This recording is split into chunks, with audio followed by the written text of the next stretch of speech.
From Stories Told by the Mother. The power of imagination. Imagination is really the power of mental formation. When this power is put at the service of the divine, it is not only formative but also creative.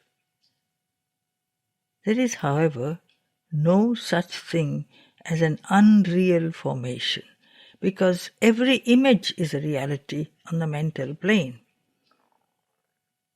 The plot of a novel, for instance, is all there on the mental plane, existing independently of the physical.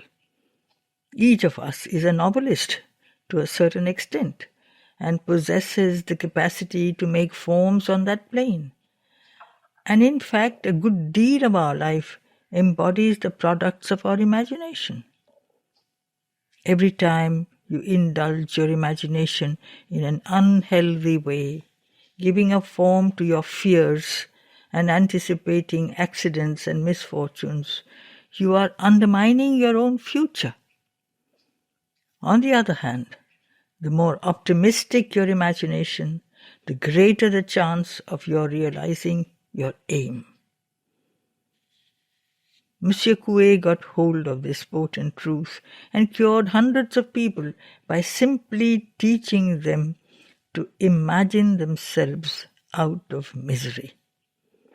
He once related the case of a lady whose hair was falling off. She began to suggest to herself that she was improving every day and that her hair was surely growing. By constantly imagining it, her hair really began to grow and even reached an enviable length, owing to still further autosuggestion. The power of mental formation is most useful in yoga also. Therefore, I say to you, never be dejected and disappointed, but let your imagination be always hopeful and joyously plastic to the stress of the higher truth, so that the latter may find you full of the necessary formations to hold its creative light.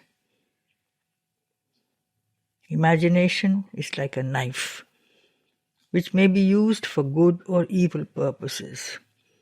If you always dwell in the idea and feeling that you are going to be transformed, then you will help the process of the yoga. In other words, let your imagination be molded by your faith in Sri Aurobindo. For is not such faith the very hope and conviction that the will of Sri Aurobindo is bound to be done?